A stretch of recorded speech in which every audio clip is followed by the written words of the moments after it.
Civil War running wild. So the BIrkebeiner saved that child. For 55 kilometers at a perilous pace, they won the first BIrkebeiner race. Feeling good, feeling fast. When I get to the end, gonna tell all my friends that I did it by myself. Doing the BIrkebeiner rag. In Norway and Wisconsin, the race goes on. From Hayward to Telemark, they'll sing this song about the best in the world, about you and me, doing the BIrkebeiner rag. Thousands of skiers and a marching band, they'll line the streets, they'll give us a hand. From around the world, they've come to see me do the BIrkebeiner rag. Feeling good, feeling fast. When I get to the end, gonna tell all my friends that I did it by myself. Doing the BIrkebeiner rag. Across the Namakogan, what a sight we'll make as we glide on over the Hayward Lake. Then it's double fold, make tracks, get up and go to Quarterlop and finish at Double O. A long, hard climb up the Fire Tower Hills. Test our wax, it'll test our wills. And when across that line, they're gonna cheer for me, doing the BIrkebeiner rag. Feeling good, feeling fast. When I get to the end, gonna tell all my friends that I did it by myself. Do the BIrkebeiner rag.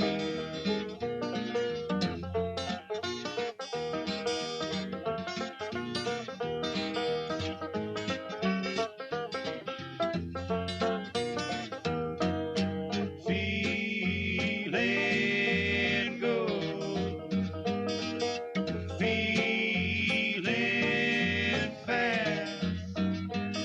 When I get to the end, gonna tell all my friends that I did it by myself. Do the BIrkebeiner rag. Do the BIrkebeiner rag. Do the BIrkebeiner rag.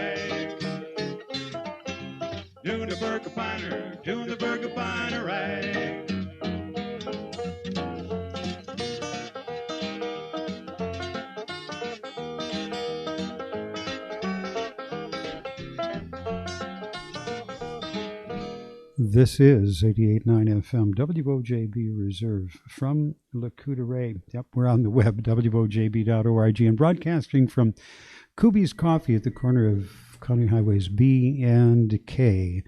And I'm here this morning. Well, that was, of course, the BIrkebeiner rag.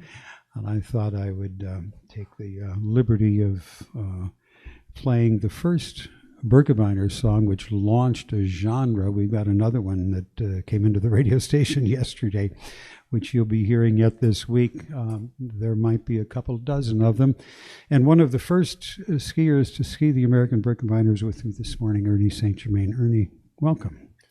Well, thank you, Eric. Good to have you at Koobie's Coffee, and congratulations on how many? 46? This will be the 46th. Yes. There are more years than that, but there were a couple that were canceled. 2000 and 2017 were canceled because of lack of snow. Mm-hmm. Well, many ask the question, what possessed you to ski that first BIrkebeiner in 1973? Tony Wise sent out word that there was going to be this marathon ski race. There were a lot of old Norwegians in Hayward that kept needling him and encouraging him to do more with his Norwegian heritage and his culture and his identity. And, you know, if you went to Telemark back in the 60s, like I did going through high school, sneaking up there on weekends, and if the basketball coach ever found out, he'd have wrung my neck. But we would sneak up there on weekends, and Tony made sure that we Indian kids, if we wanted to go up there and ski, we did. And free skiing and free equipment, and we went up and skied, and we had a great time. And you look around Telemark and the buildings, the artwork, everything was Norwegian. The waitresses dressed in Norwegian clothing. That atmosphere was just there. And I guess you didn't realize it. And these old Norwegians in Hayward, my close friend, became a really close friend, like a mentor, was Lyman Williamson. And his brother Walt and Sonny and guys like Carl Hansen, those old Norwegians, just kept after Tony to do this race, to do real skiing, Nordic skiing. And it was something that they grew up on, little kids. And not what they called alpiners, no alpiners, alpine skiers. Yeah. Mm-hmm. They called alpiners. Nordic. And finally, Tony decided to start a Nordic center up there and brought some people in, and they laid out some trails around Telemark. And Tony, in the year of 72, 73, brought over a skier from Norway, and Erik Ersen, and his nickname was Lars. And of course, I was still alpine skiing and doing a lot of helping Lyman with his hobbies around the wood mill, which he had by the airport. And one day he announced to his wife, Edna, "I'm going to ski a race." And she just kind of froze looking at him. "And what race?" "And I'm going to ski a race that Tony is putting on." And she said, "What race is that?" He says, "We're going to do a BIrkebeiner here. We're going to ski from Hayward to Telemark." And she said, "You are not going to ski. You are 72 years old and you are not going to ski." And next time he saw me, he says, "My boy, you're going to have to represent me." Oh. And he had the equipment. He had these wood skis and 3-pin bindings and boots and bamboo poles, which were unusual. And he had me come over the Saturday before the Birkie to his house, and I tried on his equipment, and the first thing, "The heels aren't attached. How am I going to ski on these?" And he said, "You just glide. Glide." He said, "Don't worry about that other stuff. Just glide." And of course, his driveway kind of went up a slope out to the road. And alpine skis, to get from point A to point B, if you're not going downhill, you skate. And I started to skate on these Nordic skis, and oh, did he yell at me. No, you damn fool. No, skate. Never skate. Glide.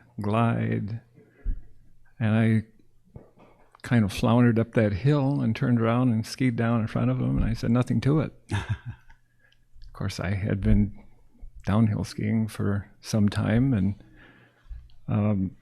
he said, "It's a little more than that. You better go practice a while." And I skied around his driveway and went up by the road and went down the snowbank to Airport Road and came back and took him off and went in the house and said, "No problem." And a week later, the BIrkebeiner, you trained, huh? He told me to be there the next Saturday. Edna would fill me up with pancakes. She made blueberry pancakes and did fill me up with blueberry pancakes, and we went over to the Lumberjack Bowl pancake house there and got a bib and went down to the start line. And there was a group. I didn't know there were 35, but there were 35 foolhardy skiers down there, a lot like me that didn't know what we were getting into. And of course, I had called my friend Dave Landgraf, and told him, "I'm going to do this race, and you are too." And he went and rented some skis, and he was at the starting line too. And I didn't know where we were going to go. I had no idea. I yelled up to Lyman, where are we going to go? And Tony was busy up there on the deck. And he says, this, of course, was at the Lumberjack Bowl. At the bowl, yeah. The bowl, the ice, the snow there. Yeah. And he said, I'll pick you up at Telmark. And Dave and I looked at each other. No, wait. And we were kind of beside ourselves. That's 17 miles to Cable and but that's like 20 miles. He said, well, it's a little farther than that. You'll be fine. Follow Lars. And the cannon went off, and Lars went off like a rocket, and the rest of us just kind of followed blindly behind. And we had a snowmobile track to follow. That's how we knew our way. Yeah. And that was our grooming, was a snowmobile that had gone over the course the day before, the night before, and we followed a snowmobile track up to the Telmark property, and then there were groomed trails on the property. So about the last 5K, we had exquisite grooming with a track on it. 35 of you there at the Lumberjack Bowl, starting that first American BIrkebeiner in 1973, and many of you became good friends and remained friends throughout. You know, we were connected by there was 11 of us, including Jackie Lindskog, who disguised herself because women just could not ski that far, and so they weren't allowed to ski in a marathon. Of course they couldn't. But she disguised herself and proved the world that, yes, indeed, women can. And she did that the first 2 years. And Tony didn't realize that, Jackie, well, that could be a French man. And she skied the first 2 races and, of course, won them.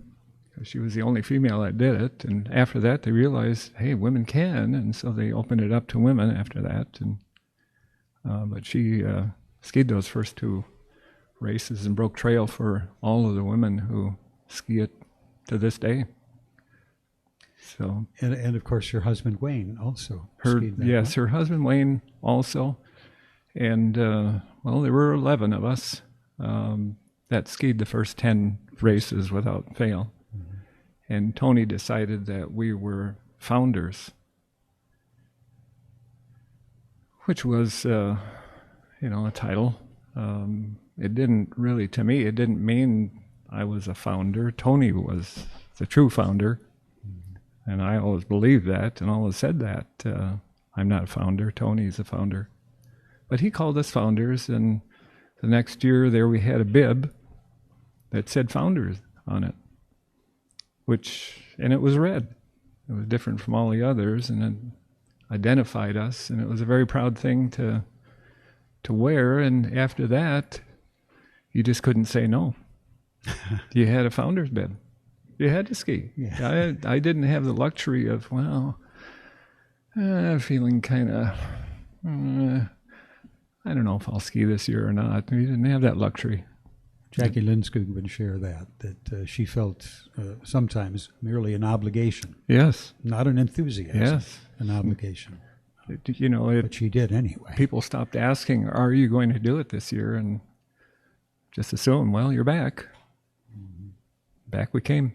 Well, John Kotar was one who, along with you, skied many, and then he retired from it, I think, maybe 2 years ago. So that was... Yes. And, the age, I guess, is a factor that catches up to us. And the Birkie is a year-round thing. And back in those days, the Birkie kept the 11 of us together, and we never met. We weren't a club.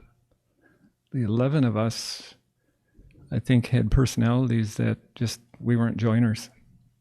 We weren't kind that, I don't know, other than the starting line, of any picture of all of us together. Someone's always missing. We just weren't always all together. We weren't like that. We'd get together afterwards, and again, we weren't all there, but Tony would have a room for us, and we'd gather and visit and talk, and we'd go our own ways, and we wouldn't see each other again until the next year. Yeah, Dave Landgraf was your very good friend. he and I were close childhood friends, buddies, competing together, competing against each other, just very competitive. He was an incredible athlete, inspiration, great motivator, and a mentor to a lot of young athletes, and not just skiers, but in any sport. He was an amazing person. Well, I guess this morning at Koobie's Coffee, Ernie St. Germaine, one of the founders, and one of the first to ski the American BIrkebeiner, the first one in 1973. Great athlete. You played baseball. Yeah, I hit a few curveballs. Yeah. Well, that's the measure, isn't it? Is that the metric? I hit a few curveballs. That's kind of the joke down in Exlin where I played. And somebody does something really amazing, and the comment is always, well, can he hit a curveball? And, that's, I remember back when Bill Koch won the silver medal, and Gary Gerber, asked me, yeah, but can he hit a curveball? And when Billy Koch won that silver medal, there was just an explosion of skiers. And suddenly we had 1,000 skiers entering the Birkie. Mm-hmm. It just did an amazing thing. The Nordic Center at Telmark was just packed. Oh. After that, people taking lessons, and there were every year there were people that would buy skis on Friday and skied on Saturday. They'd be having a few drinks Saturday night and bet each other and go do it the next morning. Well, Bill Koch did something which Lyman Williamson told you not to do. Don't skate. Don't glide. Skate. He did a modified skate. It's called the marathon skate, yes. And he did it at a race over in Sweden, I think. A race there. It was at night. And it was just impossible conditions, and they could not get the wax. Nothing worked. A lot of the course was down along a river, very moist, and he took one ski that he hadn't waxed and one that he did, and the one without the wax he glided on, rode on, and the other one he used to go outside of the track in a skating motion and pushing off, and he would glide on that ski without the wax on it. And he just blew the competition away. I mean, not just beat him at the line, he beat him by a lot. And so they banned it. They made it illegal. Couldn't do that. And eventually a lot of the skiers were doing it on the uphills, and then it changed, and then you weren't allowed to do it first 15 meters from the start line, and then, till eventually people were skating. Mm-hmm. And, with the change in equipment, has improved so much. The speed that a skier can cover on a trail today with the equipment is just amazing, and they just don't use Nordic wax anymore. Mm-hmm. Even you mentioned wooden skis, 3-pin bindings, bamboo poles. Oh my, we've come light years from that. Yeah. And old people like me are moving to a ski that's called a skin ski. It has a fabric patch under the foot where you would normally wax your Nordic, and that material works in almost every condition, and it's not fast. If you get the right skis, the right camber, it's an amazing ski. And most skiers, as they get older, are just not buying wax skis anymore. They're buying skins. And all you have to do is worry about the tips and tails and keep them covered with a speed wax, and you go. Yeah. But I prefer Nordic waxing. I do have skins, And last year I had both ready. I was going to use the skins last year because of conditions, and I went out and tried my wax. My daughter was waiting for me, and I came back and I said, I'm going to use the wax. She said, okay, and I handed her the skins, and I went with the wax, and they held up. Riverbrook does my skis, and they did an amazing job on them. Whatever they did held up the whole race. It's become so much more sophisticated. Often a part of our broadcast night before and the early morning broadcast would be the wax report. And now it seems to be so complicated, it's hard to even imagine that somebody could understand it if we were telling them. And in all likelihood, they've already taken care of it. They didn't need us to tell them. But I can remember the days of purple, green, blue, yeah, purple, blue, and green. The first year all I had on the bottom of my skis was pine tar. And by the end of the race, they were just white wood. And so re-pine tarred them again, and so the next year I had pine tar, and halfway through I had a skier at Double O where we crossed there standing, and he was coloring the bottom of his skis, and I hadn't seen that before, and he looked at me and he says, do you need wax? I didn't know what he was talking about, and he handed me a tin, and he says, just like you're coloring a crayon, the full length of your ski. And so I colored it on. This is kind of neat. You know, I was just bare wood by then. Colored the full length, and he went skiing off. And here I went with his tin. I thought, oh, I'm going to catch him and give him his tin back. And he, you know, it was 13 below when we started that race the second year. And it was really cold. And he had given me purple wax. Oh. He slowed me down. Yes, to say sticky. I never did catch him. This, I'll win.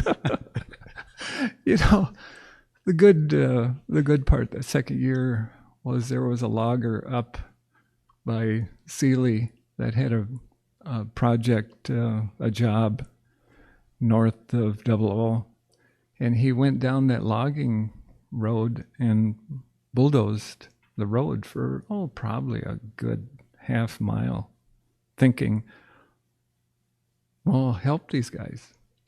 I'll clear the path for them. And it was skinned right down to the dirt, and there was a little bit of snow. And what the skiers did, I could see the tracks of those Lars and whoever was out there went up on the snowbank and skied down the snowbank. And I had skied quite a ways, and I think what it did was scraped off that purple. So my skis improved after that. But that was finally when I became educated to using wax on the bottom end. And you pine tarred, and then you put the wax over, and that's how you protected the bottoms of your skis. Do you think it was a tactical decision on the part of that skier here? Sure. Back in those days, those old Norwegians and those racers would take a tin and melt the wax out of it and melt another color in. And so you'd see them waxing over there. Oh, he's using blue, and you should be using green. Oh, he's using blue. I better use blue too. And he was actually using green. They were tricky. And so anything to slow you down. The food stations and the way the course has changed over the years, of course, it's a wonderful ski trail, the Birkebeiner Trail. But at first, in that first year, Ernie, 1973, you followed a snowmobile trail. I had heard perhaps apocryphal stories that people got lost. Yeah, There'd be no getting lost now. I forget which was second or third year a group of skiers went down the wrong way. And as I skied the course, I was trying to figure out, now how could they go the wrong way? I could not figure even where they did, but they claimed that they went the wrong way and they should have won. And, what are you going to do? You got lost. You went off the course. And the important thing is, in an FIS race, where you leave a course, you have to come back to that spot and continue skiing.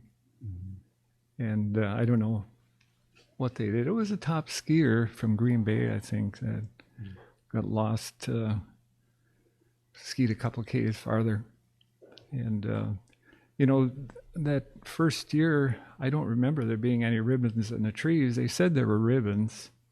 I don't remember seeing any, but just following the tracks of the skiers who skied in front. If I would have been in first place, I would have probably been lost. I had no idea. That was our grooming, and there was no food stations, and there was no water, and you look forward to get to the finish line where you can get a good drink. Mm-hmm. I have been told by some who have skied the Birkebeiner perhaps only once that one of the most impressive or startling things about the event was to be in a huge mass of skiers leaving the start line. There, almost a daunting. There is so much energy in the air. My daughter, Stephanie, was an athlete. And when she comes to the start line with me, she's just shaking with the energy because she knows what that is and she can feel it and she gets excited and ready to put on skis and ski with me. I mean, it's just something that it fills the air. And the year that Billy Koch won the silver medal, we started on the golf course up at Telmark, and we came down by the tow shed and skied up Valhalla. Yes. And halfway up, we switched over to Morgadal and went up through the bowl and up over the top and down Stormoen. And that's the year of the explosion of so many skiers. And Tony, let us start on the front line with the elites. And so we were down below the hill looking up at this mass of skiers up there.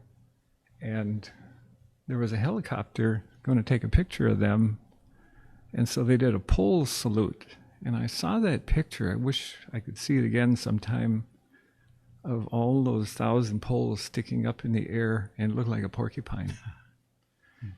And Tony was playing John Philip Sousa, and suddenly he was going to marching band. He was going to play it down to the Olympic theme because Billy Koch had won the silver medal, and everybody was energized by that. And then at the end of that, the national anthem, and then the cannon, and it had it timed. And when he started that Olympic theme,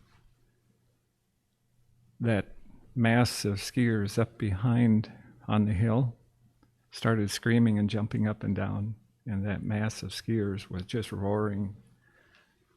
And in that energy in the air, you could feel it. And of course, these elites are turning around and looking up the hill at this, and all we had back in those days was a rope, a big thick rope, and girls had the rope tied to the long stick, about a 6-foot stick, and at the cannon they lift the rope up and we ski away underneath it, and same thing up the hill. Well, I looked up the hill and it looked to me like that rope up there was bulging. They're going to come stampeding down on us, and we're going to be caught behind this rope. And I looked at Cheryl Treeland, who was standing right in front of us, Dave and I said, Cheryl, I'm going to get under this rope and stand in front of it. I don't want to get caught. But when I lifted the rope up saying that, the elites took off, thinking I was doing a thief start or somebody was doing a thief start, and they were gone. And there's the Olympic theme playing. Oh, not yet. And there were people that were walking to the starting line from the lodge yet. And I've heard stories of friends of mine who said, I was halfway down there, and all of a sudden there goes the race. Oh my goodness! You know, we went up the hill. Have you confessed this before? I know nothing. But that was a, I don't want to say a common thing, but they called it a thief start. It did happen. And they would take off early at any little chance, and away they went. And of course we followed, went up over the hill. So, how much has the time that you finished the race in been important to you, Ernie? Yeah, I guess there was a time when, doing the race back, when I was still competitive, I don't think I ever believed that I'm going to set any records or place. I'm just there to ski it and ski it the best I can, and however I place, that's good enough for me. And I had some good years and had some not so good years, and finally just came to accept that I'm me, and there's thousands of other skiers, and they are them. And the greatest challenge, I guess, is coming off the starting line and maintaining who you are and staying in your pace and not getting caught up with that energy that goes. And it's amazing at the pace that I ski now, which is, a 6-hour pace. I guess I'm a 5-hour pace, but I stop at every food station. I'm diabetic and get checked out. I spend about 5 to 8 minutes at each food station making sure that my blood sugars are okay. I bonked a couple years ago, and that wasn't a fun thing. My sugar just dropped, and I don't remember that part of the race. I recall having a conversation with Peter Ringheim. I imagine you knew Peter, who operated he and his wife then operated the Forest Cow Leatherworks, and he participated, shared some words for a documentary that you recall Dick Brooks, then manager of the radio station, did. And he said as they came across the lake, now this was at the start when it started in Hayward, there was a point at which so many skiers are going by him that he felt like he was going backwards.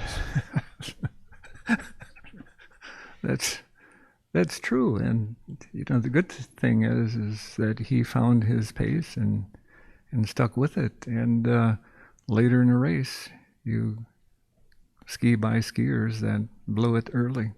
Well, Tony Wise, at least the words he used at the time was that everyone was a winner of the Citizen Race. Everyone a winner. And it inspired us here at WOJB when we first began broadcasting, as we were there, if I recall correctly, I believe we were on Main Street at that time at the finish of the race. And it may have been the other way around. In any case, Dick Brooks and I said, well, how long should we go? How long should we stay here and talk with people? And we thought, well, Tony Wise said that everybody's a winner, so let's stay till the last person comes in, which we've done every year since. I was asked recently, how long will it take you this year? And my response was, when I get there. Yeah.